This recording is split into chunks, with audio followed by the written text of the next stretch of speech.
Alright, so here's the wood. We got it on the wall and on the ceiling, kind of creating a small tray, basically an L all the way around.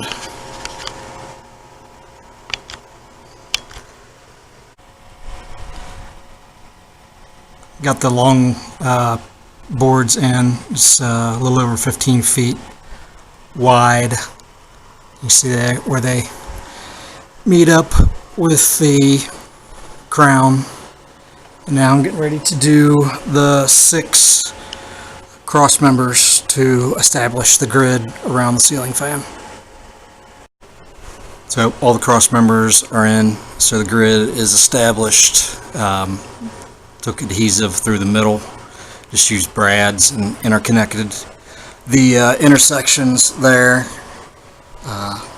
Just put in the first piece of trim in the corners.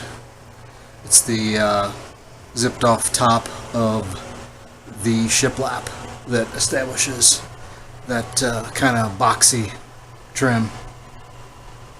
Just going to continue that throughout the room. So here it is, all finished. You can see that molding tucked in there, which is the top of the shiplap that was taken off and then reapplied. Gives a good squared trim.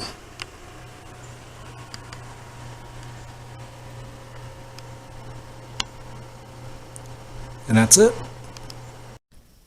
Alright, so after a lot of consideration, we thought that the gray was too dark for inside the panels and it made the room feel smaller. So I painted all the cross beams in the white semi-gloss and decided to go ahead and do the same white semi-gloss for the panels. And it turned out pretty nice. It's a lot more work to paint inside the panels after the cross beams are up, because you got to cut in with the paintbrush and then roll up to it, and you want it to have a consistent look inside each of the squares, but it ended up turning out pretty good. So I wanted to do a quick recap of the Coffered ceiling project. Started off, painted the whole ceiling it's a Sherwin-Williams color called Essential Gray, but the walls were painted that color, so I wanted the molding on the ceiling to stand out with the semi-gloss white, and home builders white is the color that I use in semi-gloss.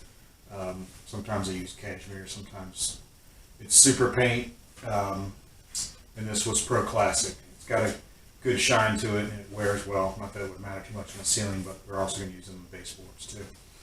I wanted that molding to stand out, but what happened was when it was all done and the molding was white and the gray was in the middle of the squares, it felt like the ceiling was really low. So decided to paint it all white.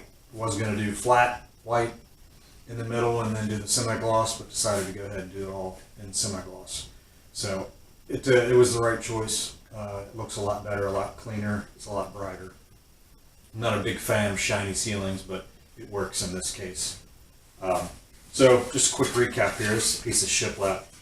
I'm not sure if it's 5.5 or 6 inches wide.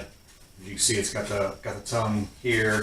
It's got the tongue on the other side. So when they're sitting on top of each other, you got a nickel gap, and you just put it on the wall. I like using this because it's not 3/4 of an inch. It's about 5/8 probably thick, so it's not quite as thick, which I like. It gives you the ability. There's about 3 3/8 worth of meat in between the tongues here, so I just put it on the table saw, rip those off. But what I did in this case was brought it down a little bit further to create a piece of this molding, which I use later on to kind of trim off the top of the crown molding. So once you take the 2 tongues off, you're left with this piece, which is, like I said, it's 5/8 thick. It's smooth. It's already primed. You can get a 16-foot piece of this shiplap for $11, which is pretty cheap considering it's all primed. It's very smooth. You're able to get that piece of molding off the top, and there again, it's 16 feet of it.